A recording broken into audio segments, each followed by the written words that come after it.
yendo mal en algún sentido, ¿no? Para ellos no somos buenos médicos. Entonces piensan que tienen bichos, ¿no? ¿Tendrá bichos? Dicen ellos, ¿no? Entonces la pregunta es la siguiente. ¿Creen que los parásitos sean predisponentes para esta anorexia infantil o más bien aumentan el apetito de acuerdo a cada parásito?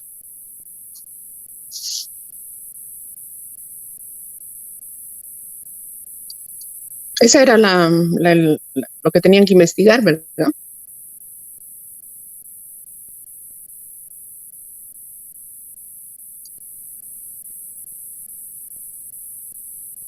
Licenciada, sí. O sea, dependiendo del parásito, algunos pueden dar esa sensación de saciedad y otros pueden aumentar el apetito. Ya. Y yo diría en muchos casos, ¿no? Que son malos hábitos de los niños y la falta de orientación de parte de la madre. Con el tema del azúcar, o sea, les dan dulces y la guagua luego ya no quiere comer, pues comida, digamos, y que no se respeta también los tipos de comida. Sí, eso habíamos hablado. Pero ¿qué parásitos son los que aumentan el apetito? ¿Y cuáles disminuyen el apetito? Porque no todos, ¿no? Disminuyen el apetito. Sí, doctora, está investigando que el ascaris en niños mayormente disminuye la ingesta de alimentos y puede producir anorexia. Y también disminuye la utilización de carbohidratos, grasas y proteínas. Ya, entonces las caries estaríamos hablando de que disminuye el apetito, que es un parásito muy común, ¿no es cierto? Especialmente en el campo, porque este ascaris habita en la tierra, ¿no? Ya. ¿Otro más? ¿Otro parásito que disminuye el apetito? ¿O creen que todos disminuyen el apetito? Buenos días, doctora. También la Escherichia coli disminuye el apetito. La Escherichia coli, ¿es un parásito? ¿Sí? Sí. Ya. ¿Qué dicen los demás de la Escherichia coli?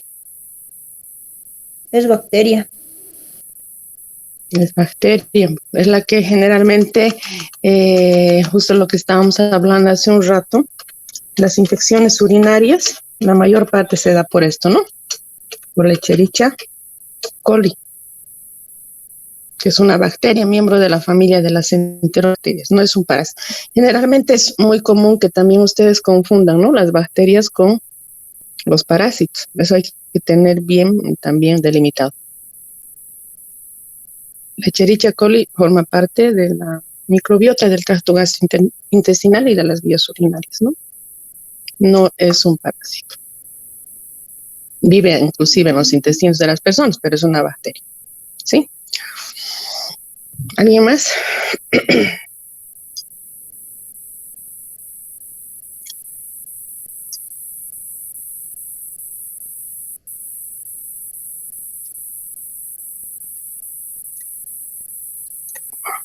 Que sea más participativa la clase, a ver.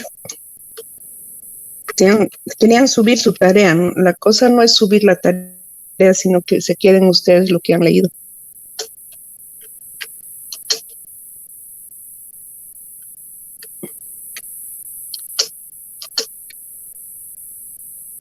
¿Alguien más? Estoy anotando.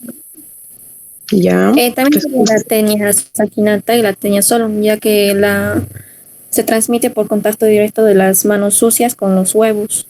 En el caso del cerdo llegan al intestino delgado y la larva se pega en el tejido subcutáneo. Y de la carne, la larva llega al intestino y se pega en las paredes. Eso produce la pérdida de peso, falta de apetito, conciliar el sueño incluso. Ya.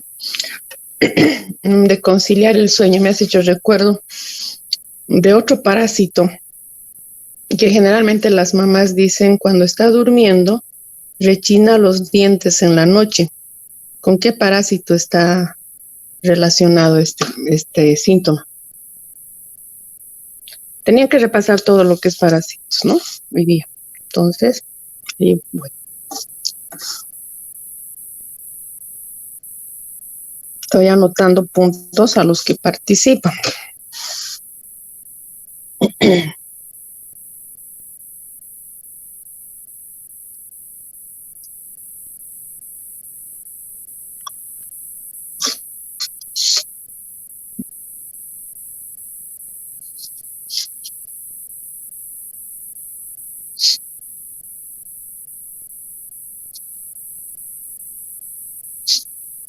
¿Alguien más?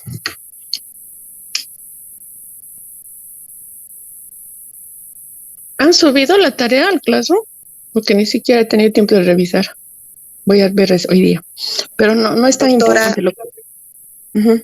Dime, Liz. otro parásito que genera falta de apetito podría ser la Yerlia lambia, que genera que no se absorban los ciertos tipos de nutrientes. Ya. Genera pues desnutrición en los niños. Y según entendí, este parásito hace que haya mala absorción de carbohidratos y vitaminas, que son especialmente las vitaminas A o las vitaminas B y la vitamina K. Ujú. Y esto genera la desnutrición del niño. Sí, de esta manera generalmente actúan todos los parásitos, ¿no? Más o menos esa es la fisiología en la cual, digamos, la patogenia que realizan los parásitos. Pero esta Yardia, ¿dices que disminuye el apetito?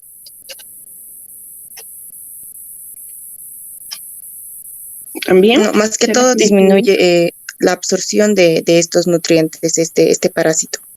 Ya, está bien. Doctorita, también incluyendo lo que ha hablado mi compañera de la Yardia, hay personas que aunque coman, les da diarrea y eso se da en la pérdida de peso. Por ejemplo, esa misma enfermedad le dio a mi papá y al consumía y iba al baño. No se quedaba en sí. Y aparte tenía fuertes dolores de estómago y no solo eso, perdió bastante peso. Uh-huh. ¿Y detectaron qué parásitos era lo que tenía? Sí, era la Yardia. Ya. ¿Y cuánto tiempo estaba así? ¿Cuánto tiempo? Estaba 3 meses. Incluso le dieron medicamentos para tratar ese parásito y tenía que ir a hacer análisis en cuanto al S y también, sí, análisis. Y también en cuanto lo dejó, se perdió, pero después volvió a aparecer. O sea, cuando dejas el tratamiento, te vuelve a aparecer. Es un poquito complicado desaparecer de la Yardia. Es no solo la Yardia, ahorita vamos a comentar, en realidad es un círculo vicioso que todos los parásitos tienen. Les había comentado, ¿no? Hacemos nosotros seguimientos posadoptivos a los niños que adoptan los papás cada 6 meses durante 2 años, una vez que los adoptan. Y generalmente en los centros, en los hogares, están acostumbrados ellos a tomar incluso agua cruda. A pesar de que haya agua hervida, no sé, debe ser otro sabor para ellos. Y es difícil cortar, digamos, esta situación con ellos, ¿no? Entonces, se les da el tratamiento, evidentemente, como dice Keila, cesa un poco los síntomas y a veces incluso no hay muchos síntomas. Pero hacemos a los 6 meses nuevamente y a veces es el mismo parásito que está ahí, ¿no? Es un círculo vicioso. Licenciada, yo también puedo compartir un poquito. Sí, escuchamos. Camila. El parásito es un protozoo llamado Cryptosporidium. La enfermedad se llama criptosporidiosis, que principalmente es lo mismo que la anterior compañera, pero es una infección que se adquiere mediante el consumo de agua contaminada y también de los alimentos contaminados. Lo que va a hacer este parásito es que va a presentar anorexia, una pérdida de peso, fiebre, retraso en el crecimiento y por ende una deshidratación y también un síndrome digestivo, que son las diarreas amarillentas en su máximo exponente. Eso es. Muy bien, así es. Gracias, Camila.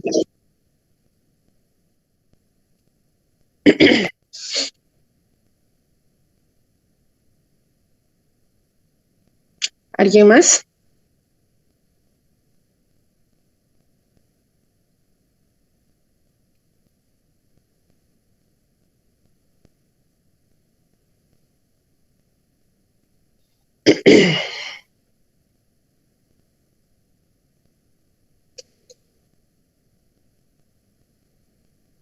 Entonces estamos quedando en que todos los parásitos disminuyen el apetito, ninguno aumenta el apetito. ¿Sí? ¿No han encontrado que algunos aumenten el apetito o en qué etapa tal vez?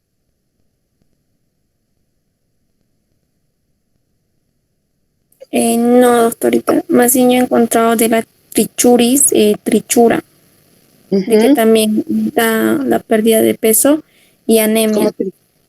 Que es tricocéfalo, ¿no es cierto? La trichuris, trichuria. Esto generalmente contamina el suelo con materia fecal, entonces cuando no se lavan bien las manitos después de entrar al baño, entonces los huevecillos es los que consumen, entonces maduran estos y se convierten en parásito, ¿no? Y generalmente casi en 2-3 semanas. Entonces, los niños, generalmente el trichuris trichuria, por ejemplo, es difícil de erradicar.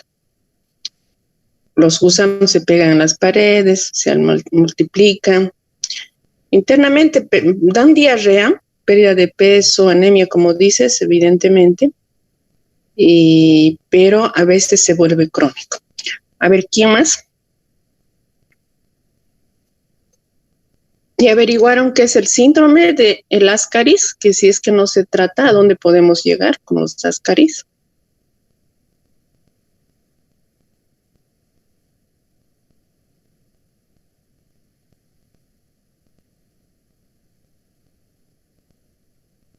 Porque puede el Ascaris perfectamente, si no se trata, si es que han leído, puede invadir el hígado, los pulmones, la cavidad peritoneal y el apéndice. Se ha visto en muchos casos de apendicitis, el Ascaris ahí dentro, bien enroscado, ¿no?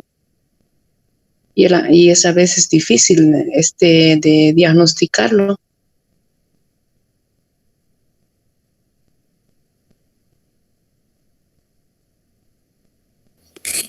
Sí, también se produce en los niños, que puede invadir en el hígado, la cavidad peritoneal, en el apéndice, también puede producir incluso la muerte. Sí. Pero el síndrome no sabe nadie, ¿sí? ¿Cuál es el síndrome? Lo más peligroso quizás de este Ascaris. Se conoce como síndrome del Loeffler. Síndrome de Loeffler, ¿verdad? ¿Y en qué consiste? Muy bien, Keila. ¿En qué consiste?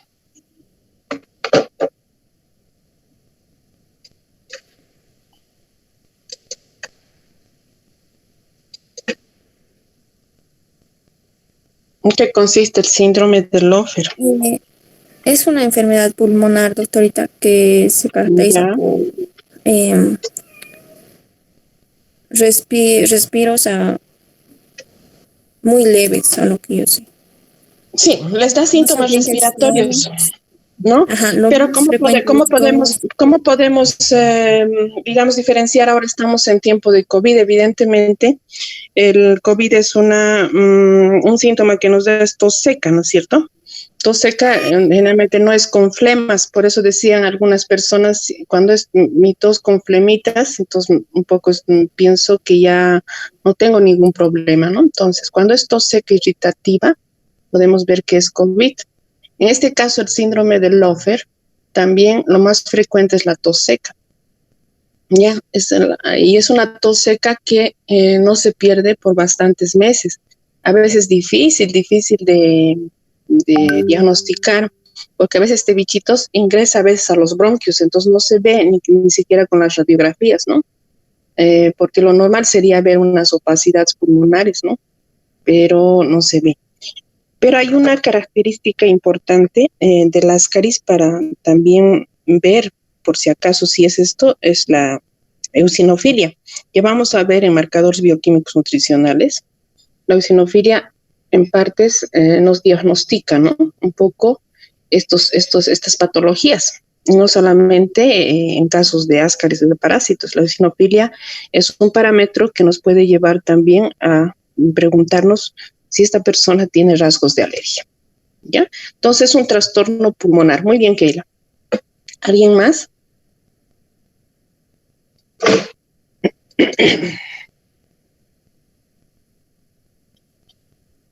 Ya, entonces estamos de... Perdón. Y ocasionalmente el síndrome de Lofer puede venir tos con sangre. Perdón, no te escuché bien. A veces puede venir el síndrome de Lofer con tos con sangre ocasionalmente. Sí, tos con sangre, parecida a la de tuberculosis también, ¿no? La tuberculosis es tos con sangre, por ejemplo, pero no podemos decir que es tuberculosis, para eso tenemos los laboratorios, ¿no? Los marcadores bioquímicos para ver y diferenciar.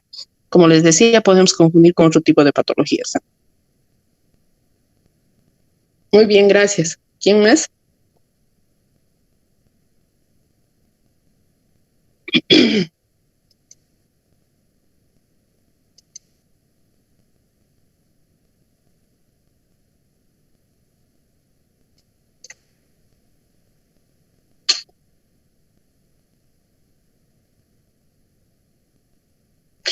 Ahora hay una cosa, comer carne cruda o mal cocida, por ejemplo, esas personas que piensan que todavía cuando tienen anemia comen el hígado licuado, aunque no crean, pero siguen hablando de eso cuando hacemos los talleres, algunas mamás que con eso han salido de la anemia.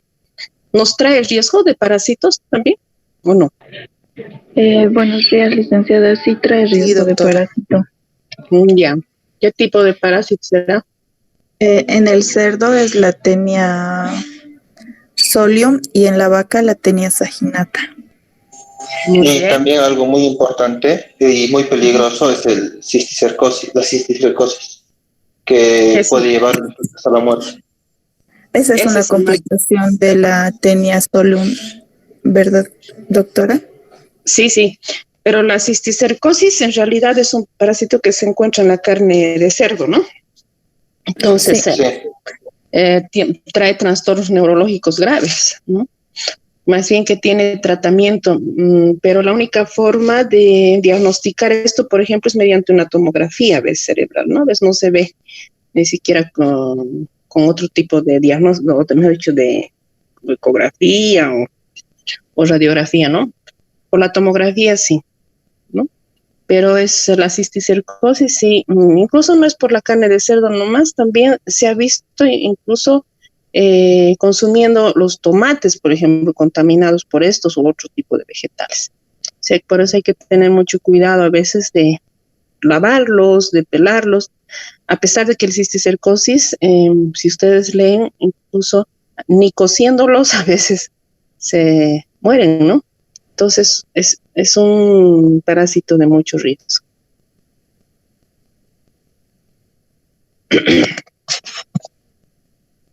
Ya, entonces no hay ninguno que aumente el apetito. Necesito más y después ya les voy a desarrollar un poco.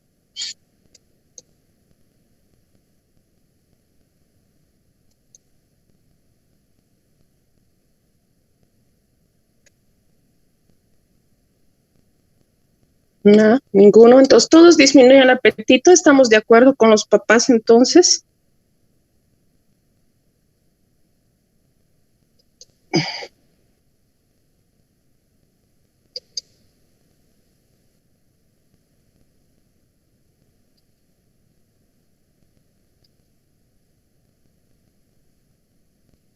¿Nadie?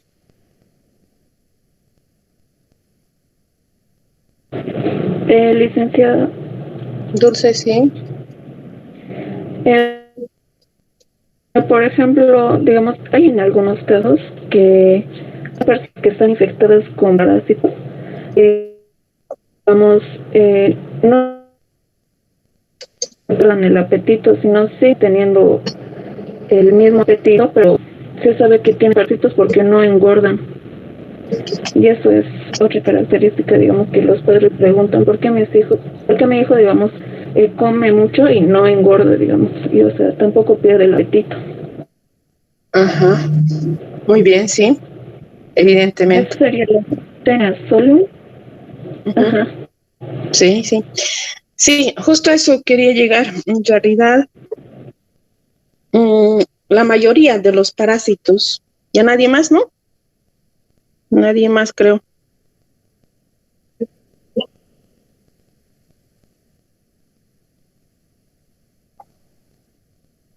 Ah, sí.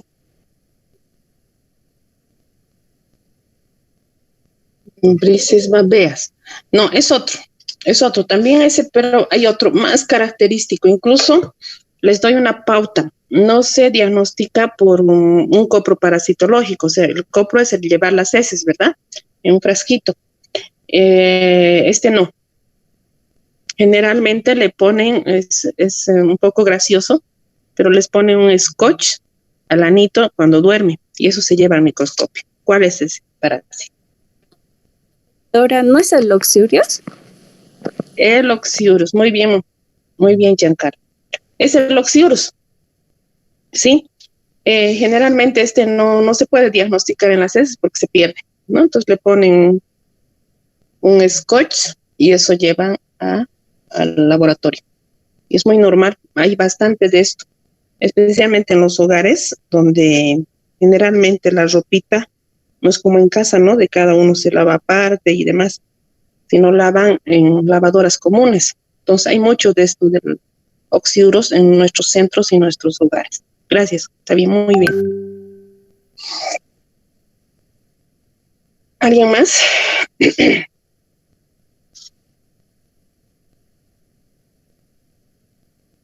Estamos repasando parasitología, pero es importante para saber esto de la anorexia. Terminamos con esto de la anorexia.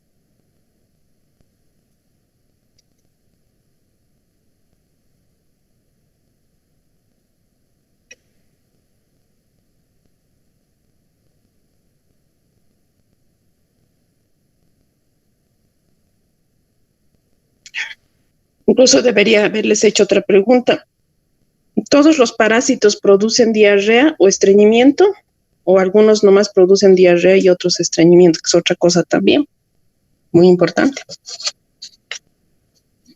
Alguien dijo hace un momento, a mi papá le dio diarrea, ¿no? Entonces, pero a otros no les da diarrea, más bien les da estreñimiento. ¿Cuál será la causa o será el parásito? ¿Diferente el parásito o será el organismo? ¿Qué creen ustedes?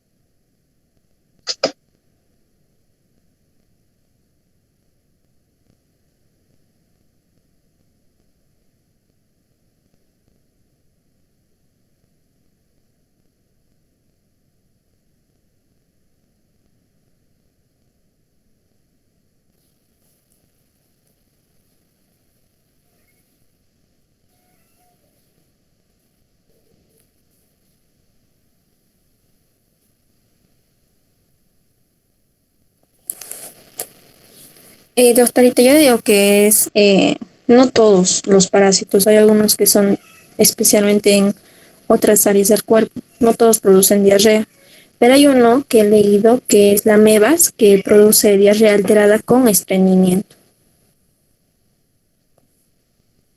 Muy bien, sí, ahorita vamos a complementar.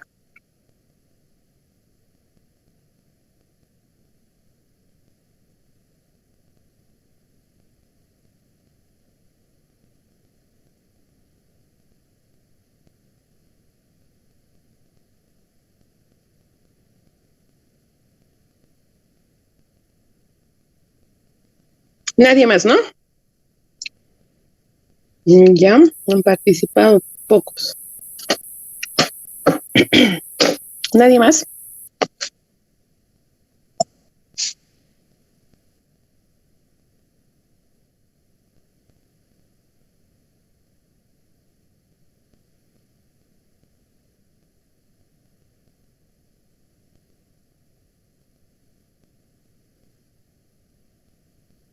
Ay, no me han dicho el síndrome de la arteria también, ¿no? Por la cual en los pacientes con anorexia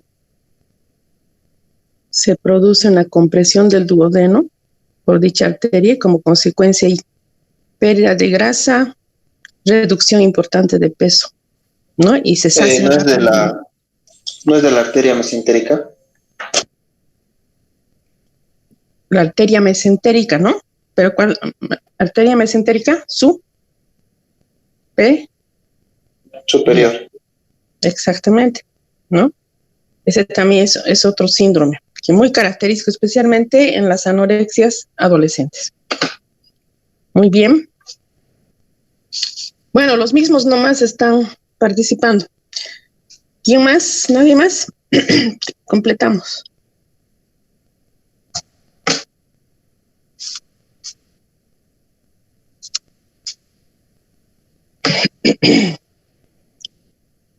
A ver, voy a esperar un ratito más y después completo. A ver, ¿quién más?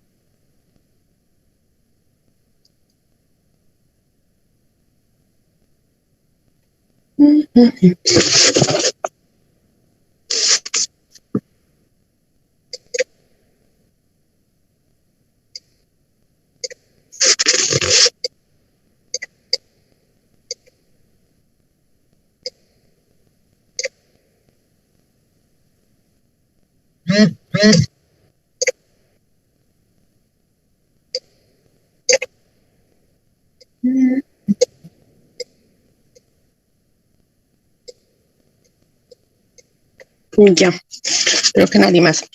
Bueno, decirles que en cuanto a los parásitos, por experiencia más que todo médica y de trabajo a diario que yo pido coproparasitológicos, primero que el coproparasitológico cuando se le indica al paciente tiene que ser en un recipiente estéril de laboratorio, ¿no? Primero, no llevar en un frasco, digamos, cualquiera, como a veces lo hacen, especialmente en el campo, ¿no? Entonces, segundo, generalmente ninguno de los parásitos pueden vivir cuando están en el ambiente de calor, por ejemplo, ¿no? De calor. Entonces, se le indica al paciente que máximo tiene que tardar de su casa para llevar al laboratorio media hora, incluso 20 minutos. Entonces, por eso se le indica siempre al paciente que va a llevar el copro que sea un laboratorio cercano a domicilio, ¿no? Por otra parte, algunos parásitos son lábiles también a las luces del sol. Entonces, por este lado, es mejor siempre la muestra, entonces ponerla en una bolsita negra, incluso envuelta. Esto para todos, incluso algunas bacterias lo mismo. Por ejemplo, cuando tienen tuberculosis y tienen que llevar su esputo, lo mismo se le indica, ¿no? Pero generalmente a veces ningún pediatra, ningún médico se le escapa este detalle, ¿no? Y dicen coproparasitológico y listo. Y yo, por experiencia, también les digo esto, de que en muchos casos, por ejemplo, tenemos nosotros en el CDG incluso problemas de pareja, de niños, de guarda, ¿no? Yo me acuerdo esto como anécdota, les cuento, de que a la mamá se le pidió un coproparasitológico de su niño y tardó mucho, sí, en traérmelo los resultados, pero salía negativo, ¿ya? El niño aparentemente tenía disminución de peso y problemas de desnutrición de un grado, primer grado más o menos, pero no tenía ningún parásito.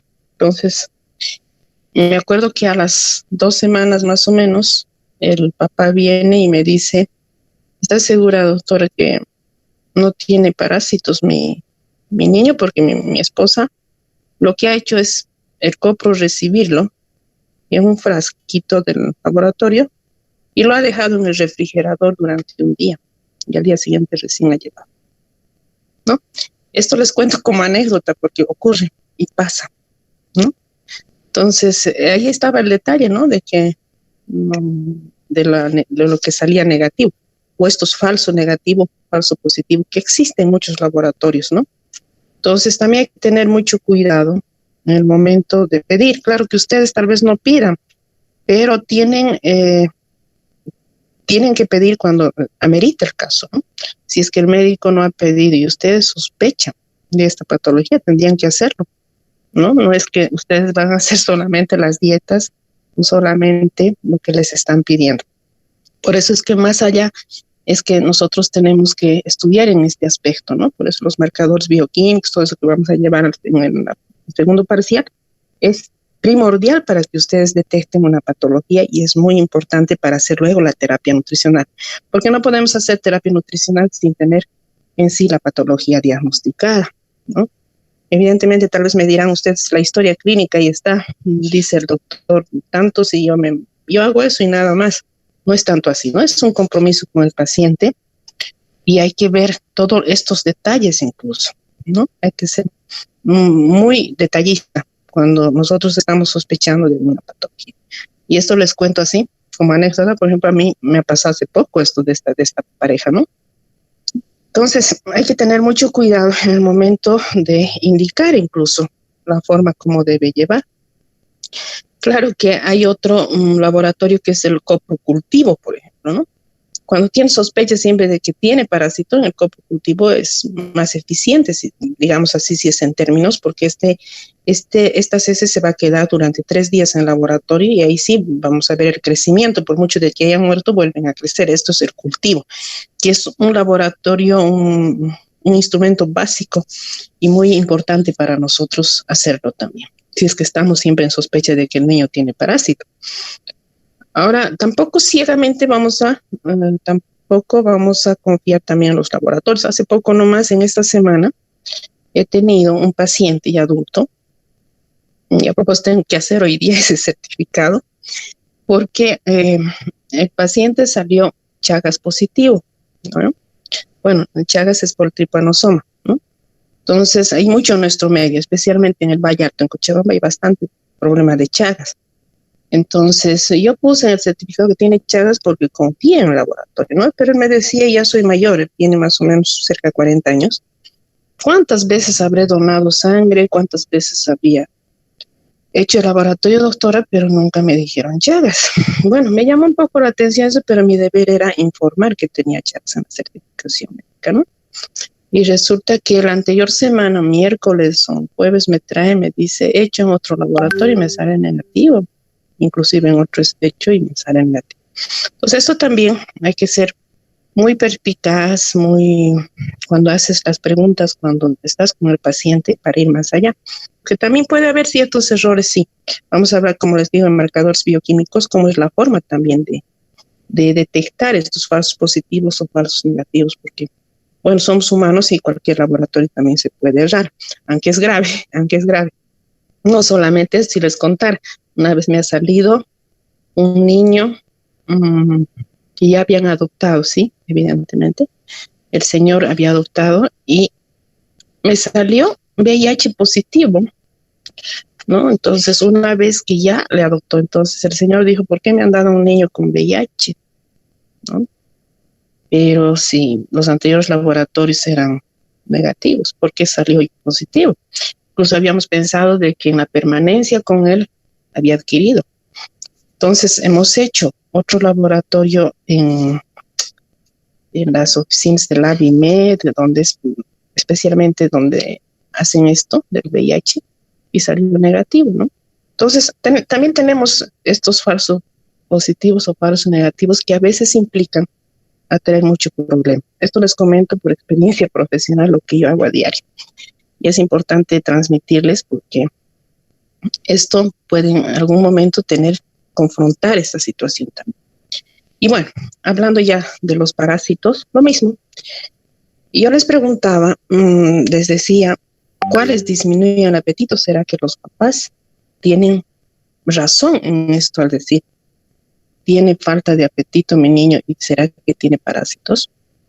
Miren que los parásitos, como les había dicho hace un momento, es un círculo vicioso, ¿ya? Evidentemente hay antiparasitarios de los más leves, digamos así, los que actúan muy bien, hasta los más fuertes, si se puede decir así, ¿no? Entonces, yo, por ejemplo, a veces cuando es un parásito ya muy resistente, entonces les doy este antiparasitario un poquito más fuerte. Pero a pesar de eso, a los 6, 8 meses, continúan todavía con el parásito, ¿no? ¿A qué se debe esto? A ese círculo vicioso que les digo, que hay que detectar. Yo siempre les digo a los papás, detecten un poco en casa qué es lo que está pasando. Tal vez no se lava bien las manos, las uñitas, o ustedes mismos le están dando tal vez alguna verdura. Algo hay que detectar, como en el caso de las alergias. No hay que detectar a cuál es la causalidad y no dar directamente tratamiento, ¿no? Y entonces esto del agua cruda, que parece algo absurdo, pero ocurre también. A veces los papás no ven y están tomando también agua cruda porque estaban acostumbrados y en el centro, en el hogar. Entonces, hay que detectar la causa, ¿no? Hay que detectar la causa para estos parásitos. Y como les decía, a veces los papás, había tenido bichos, ya no pasa nada, ¿no? Pero no es así. Como hemos repasado hoy día, tienen consecuencias. Muchos de los parásitos, por ejemplo, la ascaris, la ameba, que muchas veces en algunas autopsias se ha visto que a nivel del hígado incluso se encuentra abscesos amebianos. O sea, se enquista en el hígado y se vuelven quistes, ¿no? Y esto produce ictericia, produce náuseas, produce vómitos en la persona, se tintan de amarillo, tienen ictericia. A veces piensan que solo es un hígado graso, a veces se confunde con hígado graso, pero se ve que no es solamente eso, sino que era una ameba que no se había tratado por mucho tiempo. Ahora, hablando mismo de la sintomatología de estos parásitos, ¿me están escuchando? Sí, algo se cortó. ¿Me escuchan? ¿Se escucha? ¿Aló? Sí, Está todo bien, ¿no? Porque me ha aparecido una pantalla. Y ya. Entonces, como les decía, de la misma sintomatología, como decíamos en la pregunta que hace rato les hacía, como toda patología, tiene una forma aguda y una forma crónica, ¿ya? La aguda generalmente es menos de 15 días y la crónica es más allá de 15 días. Y en el caso nuestro, en la mayoría de los parásitos, es en forma crónica la que tenemos en los niños, ¿no? Como les cuento en este momento. Pero cuando se den lactantes, primera vez, 6 meses, está empezando la alimentación complementaria y se empieza ya a dar de otros alimentos que no son la lactancia materna, que era hasta ese momento muy higiénico. Entonces ahí empiezan los problemas y generalmente el parásito que más está alrededor es la ameba, ¿ya? La ameba o la Yardia. Más que seguro ameba o Yardia, ¿no? En la mayoría de estos nuestros lactantes. Entonces, de un principio, como toda inmunidad, como vamos a hablar más allá también de inmunidad y COVID, como en toda patología, esto de la inmunidad de memoria y todo esto seguramente también se da en los intestinos. Y como que también en la parte neurológica, la parte psicológica tiene que ver mucho en esto, en los intestinos, que a veces se produce diarreas por falta de serotonina, que se da también síndromes depresivos. Entonces, lo mismo en esto de los parásitos. De un principio, cuando la primera vez tiene el paciente o el lactante, les da hasta fiebre, ¿no? La diarrea es fatal, es una irritabilidad total del niño y caen de peso, entonces tienden a disminuir la curva de talla y de peso y es fatal en la primera, ¿no? Cuando una vez que se trata y sigue este círculo, sigue creciendo el niño, tiene 1 o 2 años, volvemos a detectar la ameba más allá y resulta de que sigue teniendo ameba, pero ya no tiene los mismos síntomas, ¿no? Porque a un principio, incluso hablando de apetito, la disminución del apetito es fatal en la primera fase de la amebiasis, ¿no? Pero en la segunda a veces ni se había dado cuenta ya ¿no? 2, 3 años ya se encontró el copro y sigue teniendo amebas, pero no hay ninguna sintomatología. Este es el efecto de la resistencia, ¿no? A todo, ya sea a los parásitos, ya sea otro. Incluso hacen resistencia a los mismos antiparasitarios. ¿no? Eso es lo malo también de nuestras farmacias, que no es como afuera, nosotros compran nomás las mamás de la farmacia, a veces amigas de la bioquímica, y les da cualquier tipo de antiparasitario. Entonces esto nos desfavorece un poco en realizar el tratamiento exacto, ¿no? Entonces, como les digo, en la mayor parte la disminución del apetito es fatal en la mayoría de las patologías, a excepción de la tenia que he visto, de la tenia que más bien no trae ni disminución ni más bien aumento del apetito de las tenias, en algunas de las tenias, pero más que disminución de apetito no. Después todas, generalmente la mayoría, traen disminución del apetito en la fase aguda, pero ya en la fase crónica, a veces ninguna sintomatología. No sé si me dejo entender hasta ese momento. ¿Sí? ¿Hasta ahí alguna pregunta? Ya. Todo bien, ¿no? ¿Alguna pregunta hasta ahí? ¿Me he dejado entender? Yerko, Esther, ¿demás? Sí, doctor. Ya. Entonces, es importante, como les decía, hacer siempre al año 1 o 2 veces, especialmente en niños, y no solamente en niños, nosotros también en los adultos, hacer un copo parasitológico, ¿no? Así como hacen un control médico, siempre añadir también la parte del copo parasitológico. Ahora, otra que, y bien lo han comentado ustedes, un parásito que es la infestación por yarda intestinal, es trae una intolerancia alimentaria, ¿no? Y bueno, la tuberculosis pulmonar, evidentemente también.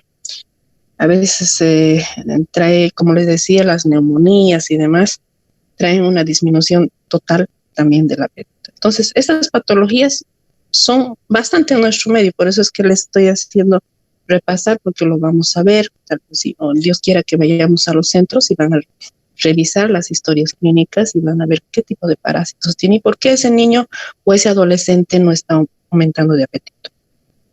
Ya, otra cosa que comentaron también es que la diarrea, alguien comentó de su papi, evidentemente algunas personas, la diarrea, en este caso tal vez adulto mayor o un niño, también se da la diarrea bastante fuerte cuando es una infección aguda o cuando tiene también más allá de lo esperado. ¿A qué me refiero con esto? Porque puede ser una cruz o 2 cruces, un parásito, entonces puede traer una sintomatología leve, pero cuando es más la multiplicación, entonces puede traer este problema de diarrea. Y en algunos no, en algunos vacían hasta estreñimiento. Este es el caso de la ameba y la giardia, ¿no? A veces pues, es estreñimiento y no es diarrea, ¿no? Y está explicado eso porque este se vuelve crónico, ¿no? Pero a un principio, en la primera iniciación de una ameba, a un principio puede traer solamente. ¿Ya? Entonces, no sé si está claro esta parte, ya terminando anorexia.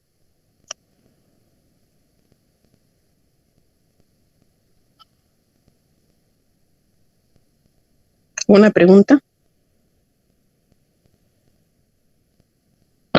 Doctora, yo tengo una pregunta. Dime. Usted dijo, que puede pasar de fase aguda a fase crónica. ¿Cómo se da ¿cómo se dice? ¿Cómo se da esta situación o cómo se lleva? ¿Cómo se llega a tener la crónica, me dices, Esther? Sí, o sea, ¿cómo se forma la resistencia aparte del medicamento?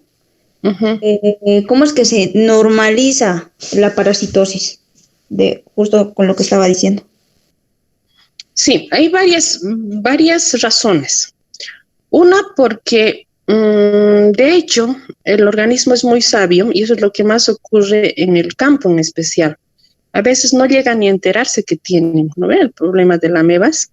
Pueden tener un poco de diarrea, no sé, les dan algunas cosas, mates, qué sé yo, y demás pasa.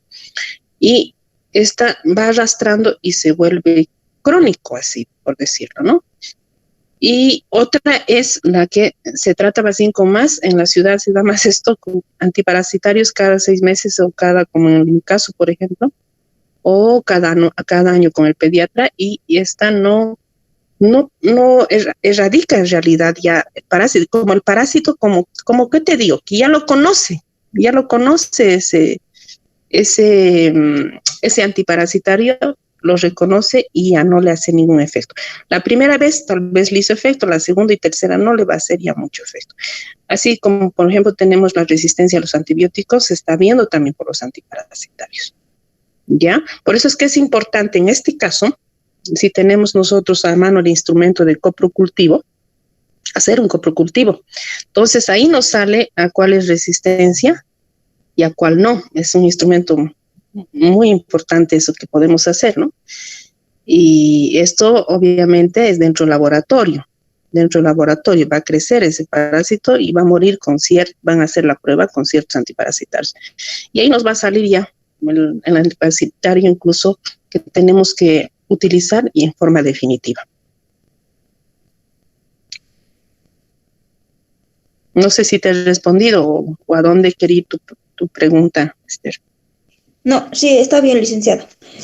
Y tengo otra pregunta. Dijo el tiempo de duración con el tema del copro parasitológico.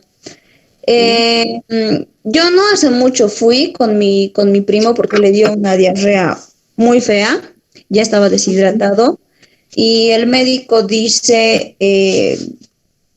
el tiempo que puede llevar las heces fecales de 2 horas. Usted dijo media hora. O sea que en esas 2 horas podría alterar el resultado del copro, el análisis. Para mí es mucho 2 horas. Mucho. Incluso diría yo en más caso 45 minutos. ¿No? 45 minutos. Son muy lábiles al efecto de calor. Por eso será que esta señora, por ejemplo, que les cuento como anécdota, le ha puesto al refrigerador, ¿verdad? Pero igual. No sé quién le habría enseñado.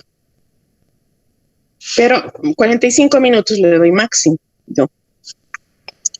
¿Ya? Ya, doctora. Gracias. ¿Otra pregunta?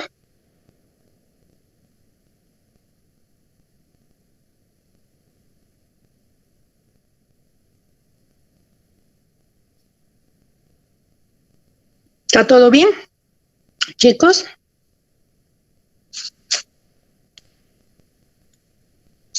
Y siempre es importante más exitosa la prevención que el tratamiento, ¿no? Eso es lo que vamos a ir a los centros a prevenir, que tengan parásitos más que todo, porque tanto como los parásitos como la anorexia siempre es mejor prevenir, ¿no? Porque quizás van a seguir continuando presentes y desencadenantes y vamos a tener más problemas allá, pero siempre es mejor preventivo, ¿no?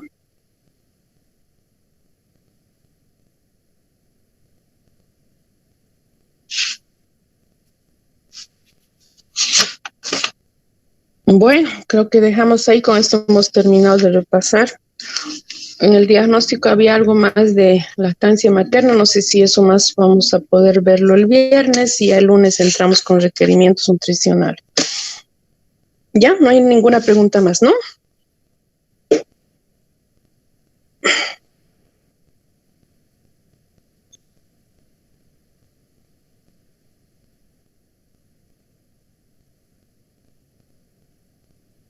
¿Lo llevaron así para citología? Yo creo que quizás tal vez más, ¿cómo se dice? Más detallado donde debe llevar. Porque llevan para citología, es una materia, ¿verdad? Sí, doctora, hemos llevado el primer semestre con la doctorita Aramay. Sí, mi colega. Ya, chicos. ¿Algo más? ¿Está todo claro? Y tal vez comentarles, ¿no? No todos los niños sanos tienen el mismo apetito también. Eso es importante. A veces los papás quieren que todos sus hijos coman por igual, tengan el mismo apetito, no siempre de una persona a otra es diferente. Y hay una cosa en la parte